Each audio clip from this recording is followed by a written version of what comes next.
Little Red Riding Hood. Once upon a time, there was a dear little girl who was loved by everyone who looked at her, but most of all by her grandmother, and there was nothing that she would not have given to the child. Once she gave her a little cap of red velvet, which suited her so well that she would never wear anything else, so she was always called Little Red Cap. One day her mother said to her, "Come, Little Red Cap, here is a piece of cake and a bottle of wine. Take them to your grandmother. She is ill and weak, and they will do her good. Set out before it gets hot, and when you are going, walk nicely and quietly, and do not run off the path, or you may fall and break the bottle, and then your grandmother will get nothing.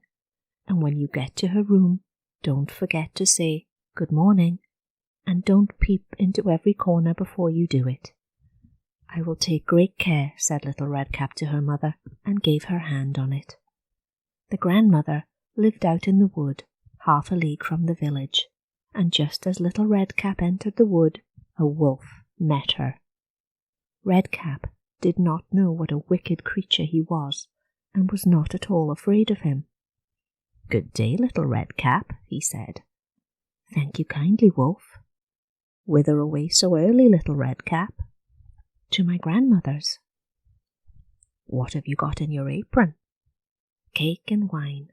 Yesterday was baking day, so poor sick grandmother is to have something good to make her stronger." "Where does your grandmother live, Little Red Cap?" "A good quarter of a league further on in the wood.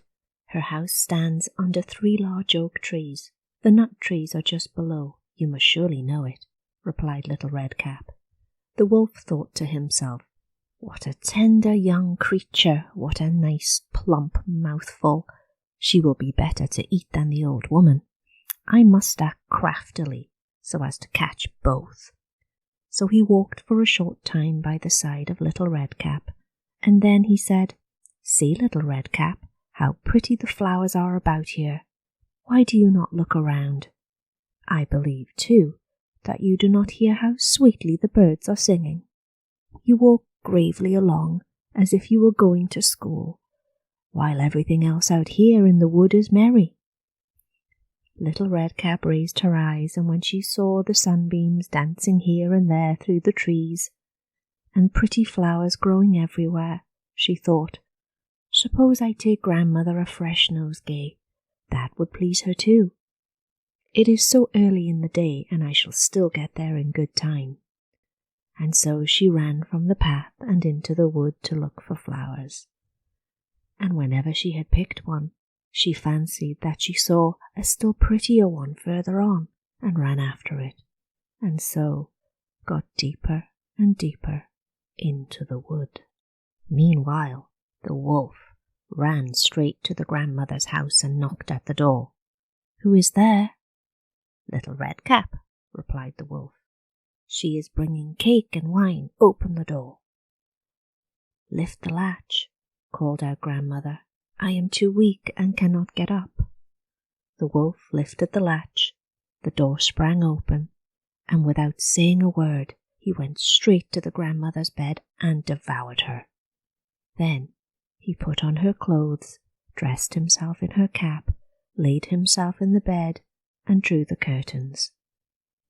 Little Red Cap, however, had been running about picking flowers, and when she had gathered so many that she could carry no more, she remembered her grandmother and set out on her way. She was surprised to find the cottage door standing open, and when she went into the room, she had such a strange feeling that she said to herself, "Oh dear, how uneasy I feel today, and at other times I like being with grandmother so much." She called out, "Good morning," but received no answer. So she went to the bed and drew back the curtains. There lay her grandmother, with her cap pulled far over her face, and looking very strange. "Oh, grandmother," she said, "what big ears you have." "The better to hear you with, my child," was the reply. "But grandmother, "What big eyes you have," she said. "The better to see you with, my dear." "But, grandmother, what large hands you have." "The better to hug you with." "Oh, but grandmother, what terrible big teeth you have." "The better to eat you with." And scarcely had the wolf said this, than in one bound he was out of bed and swallowed up little Redcap. When the wolf had appeased his appetite, he lay down again in the bed, fell asleep, and began to snore very loud. The huntsman was just passing the house and thought to himself, "How the old woman is snoring! I must see if she wants anything." And so he went into the room, and when he came to the bed, he saw that the wolf was lying in it. "Do I find you here, you old sinner?" he said. "I have long sought you."